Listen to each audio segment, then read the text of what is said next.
Hello guys, in this video I will explain to you how to create an account on Pinterest. You can continue using your Google account. I will choose to create an account using email. Here I will add the email to create the account. After adding the email, click Continue.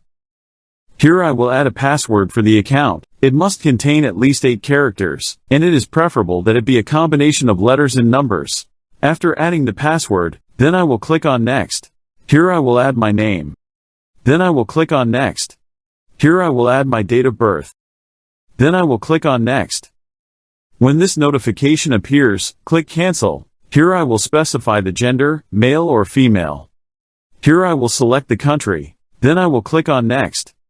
Here I will choose 5 topics to view pictures and videos about them.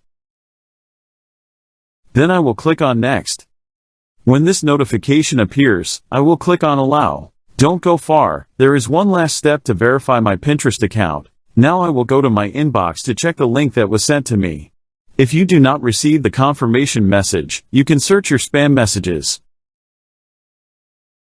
Here is the confirmation message.